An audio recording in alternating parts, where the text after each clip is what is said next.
నమస్కారం అండి. మాటీ మంత్రంలో నేను మీ మాధవి. పుట్టినప్పుడు ఏడుస్తాము, అది జననం. ఆయువు తీరాక ఏడుస్తాము, అది మరణం.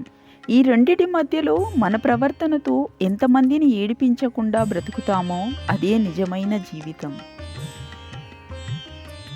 మనం ఆనందంగా ఉంటే మన జీవితం బాగుంటుంది. కానీ మన వల్ల ఇతరులు ఆనందంగా ఉంటే మన జీవితం గొప్పగా ఉంటుంది. శత్రువుకి కాదు, మిత్రుడికి కూడా నీ సీక్రెట్స్ చెప్పకు. నీ సమయం బాగోలేనప్పుడు వాడు కూడా శత్రువులాగానే నీతో ప్రవర్తిస్తాడు. చేసిన మంచిని మర్చిపోయి మన తప్పులని చూపించే సమాజం ఇది. జాగ్రత్త. వెంట ఉంటూనే వెన్నుపోటు పరిచయం చేస్తారు. మనం విడిచిపెట్టాల్సిన 5 లక్షణాలు. 1. అందరినీ సంతృప్తిపరచాలి అనుకోవడం. 2. అనవసరంగా ఎక్కువగా ఆలోచించడం. 3. నిన్ను నువ్వే కించపరుచుకోవడం. 4. మార్పుకి భయపడడం. 5. గతంలో జీవించడం. కొందరి పరిచయం మన జీవితాలనే మార్చేస్తుంది. ప్రతి క్షణం వారి ఆలోచనలే. వాళ్ళు మాట్లాడితే ఏదో గెలిచిన ఆనందం, వాళ్ళు మాట్లాడకపోతే ఏదో కోల్పోయిన బాధ. అలాంటి వారిని జీవితంలో ఎప్పటికీ వదులుకోకండి. జీవితం అంటే నిన్నటి బాధలను తలుచుకొని కృంగిపోకుండా, నేడు కనిపిస్తున్న వాస్తవాలను గమనిస్తూ రేపటి సంతోషం కోసం దారులు వెతకడమే. ఆశ మనిషిని బ్రతికిస్తుంది. ఇష్టం మనిషిని ఏదైనా చేయిస్తుంది. అవసరం మనిషికి అన్నీ నేర్పిస్తుంది. మనం ఎలాంటి మార్పునైతే ఆశిస్తున్నామో అలాంటి మార్పు ముందు మనలోనే రావాలి. చెడును చూడగలిగినంతగా మంచిని చూడగలిగిన నాడు నీలో మార్పు మొదలైనట్టే. మాటి మాటికి మనసు మార్చుకునే మనుషులతో కడదాకా ప్రయాణం కోరుకోకు. మనుషులలో మార్పు అనేది చాలా సహజమైనది. ఎలా మారాలి అన్నది వివేకం చెబుతుంది. ఎప్పుడు మారాలి అన్నది అనుభవం చెబుతుంది. అసలు ఎందుకు మారాలి అన్నది అవసరం చెబుతుంది. మార్పు పదునైన పదాలను దురుసుగా సంధించడంలో రావాలి. మార్పు మానవత్వాన్ని మరచిన మృగత్వంలో రావాలి.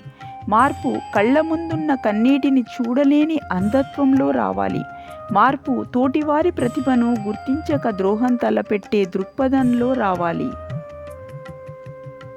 మనం ఎదుటివారి సంతోషం కోరుకుంటే భగవంతుడు మన సంతోషం కోరుతాడు. బరువును మోయడానికి కూలీకి మనిషి దొరుకుతాడేమో కానీ నీ బాధను మోయడానికి ఎవ్వరూ దొరకరు. నువ్వే దానిని ఏదో ఒక రూపంలో భరించాలి.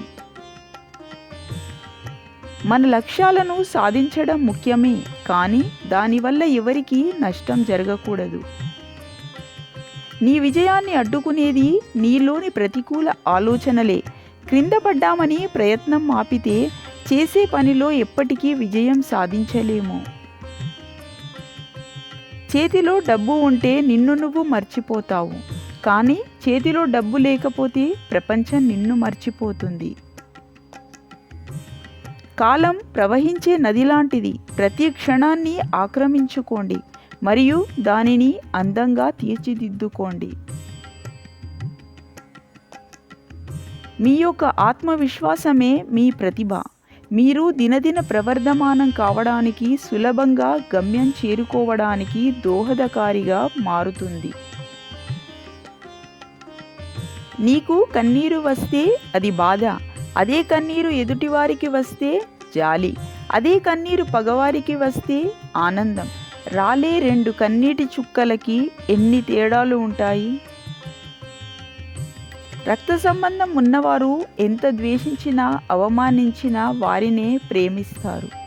ఏ బంధం లేనివారు ప్రాణం ఇచ్చేంతగా ప్రేమించినా కనీసం విలువ కూడా ఇవ్వరు.